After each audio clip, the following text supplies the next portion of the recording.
Hello friends, चलिए शुरू करते हैं उत्तर वैदिक काल का धार्मिक जीवन। उत्तर वैदिक काल का धार्मिक जीवन, अगर इस काल के धार्मिक जीवन की बात करें तो ऋग्वैदिक काल की तुलना में इस काल में हमें तीन मुख्य परिवर्तन दिखाई देंगे।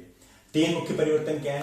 पहली बात, ऋग्वैदिक जो देव वर्ग था उन देवताओं के महत्व में परिवर्तन हो जाएगा, अर्थात देव वर्ग की जो महत्व था वो बदल गया।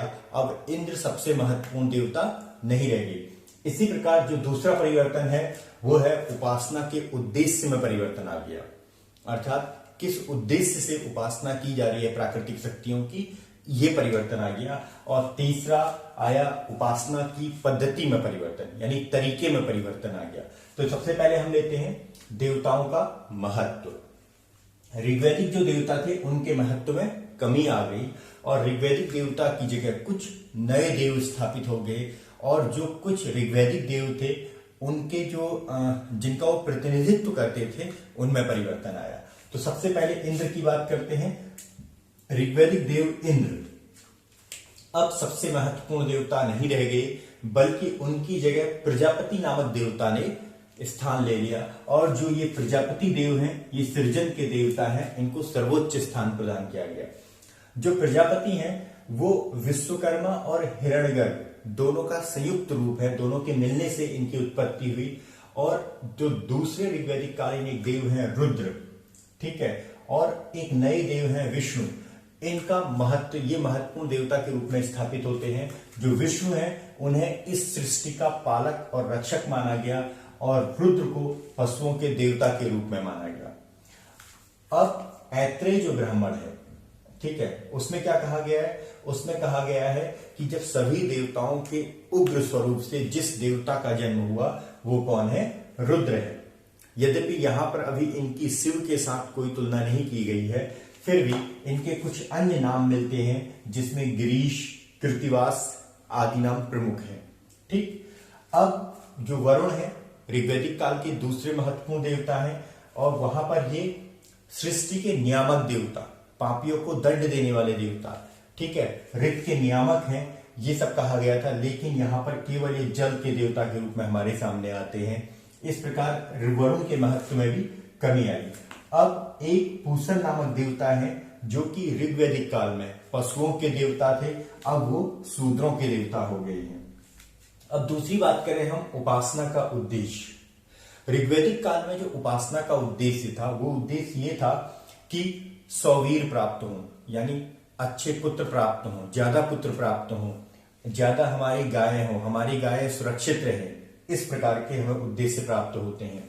लेकिन यहां उद्देश्य परिवर्तित हो गया। अब यहां क्या हुआ?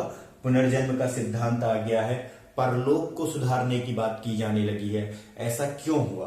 क्योंकि यहां पर आत्मा और ब्रह्म की जो कॉन्सेप्ट है वो आ चुका है, आत्मविद्या का विकास हो चुका है। अब एक महत्वपूर्ण बिंदु को हम यहां पर डिस्कस करते हैं कि जो इंद्र हैं इनके महत्व में परिवर्तन क्यों आया और ये परलौकिक मान्यता क्यों विकसित हुई। इन दोनों बातों का संबंध आर्यों के जीवन में स्थायित्व से है, स्थायित्व से है। अब हुआ क्या? जैसे ही आर्यों के जीवन में स्थायित्व आया, ठीक है, अधिक अन्न उपजने लगा, तो उन्हें क्या हुआ? सोचने विचारने का मौका मिलने लगा है।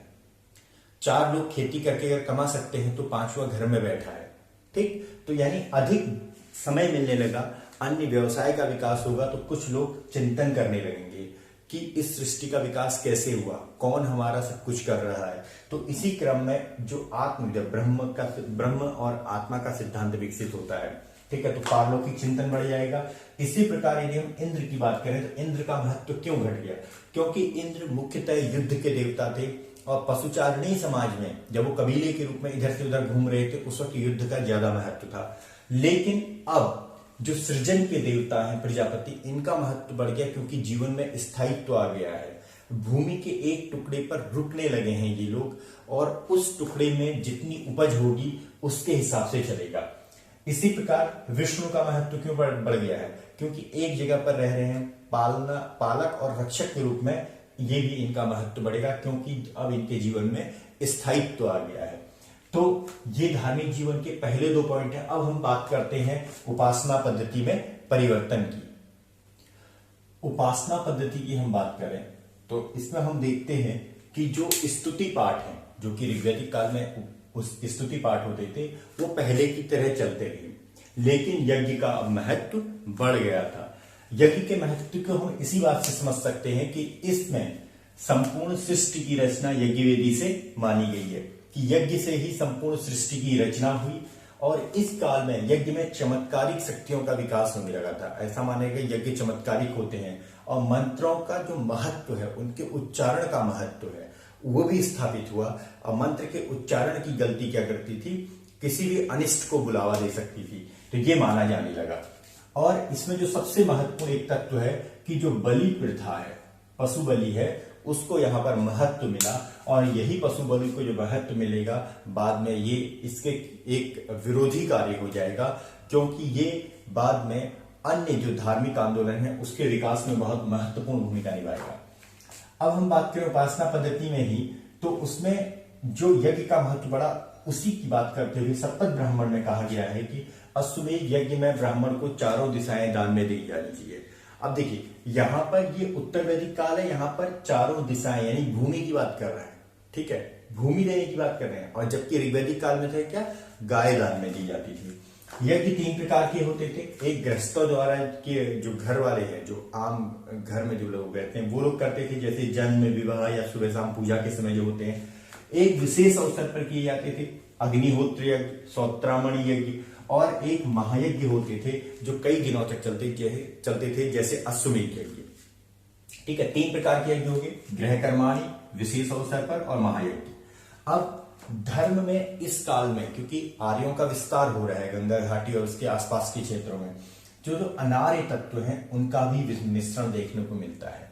तो अनार्यों के जो देवता थे उनको हमें जगह मिलती है आर्य देव वर्ग में। अप्सरा, नाग, गंधर्व आदि देव की यहाँ पर कल्पना की जाने लगती है। इस प्रकार से अनार्य तत्वों का भी मिश्रण देखने को मिलता है। और जो ऋग्वेद में अगला पॉइंट है, ऋग्वैदिक जो एकेश्वरवाद था, जहां पर ये कहा गया था कि सत्य अनेक होते हैं और ज्ञानी लोग उसको एक नाम से बुलाते हैं, तो वही ऋग्वैदिक एकेश्वरवाद, या फिर हम ये कह सकते हैं ऋग्वेद काल में जो विराट पुरुष की कल्पना की गई थी, वही अब पूर्णता को प्राप्त करता है। और यहाँ पर उपनिषदों में, जिसे वेदांत कहा जाता है, जहां पर वेदों का ज्ञान अपनी चरम परिणति को प्राप्त करता है, जिन्हें वेदांत कहा जाता है। वेदांत यानी उपनिषद में ब्रह्म की कल्पना की गई है और उन्हें एकमात्र सर्वोच्च सत्ता बताया गया है।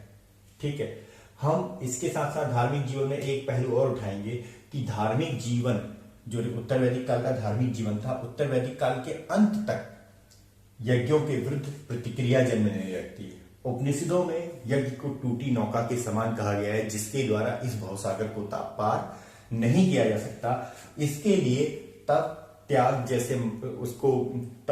जैसी क्रियाओं को बल दिया गया है। और यहीं पर चौथा जो संन्यास आश्रम है वो अस्तित्व में आता है।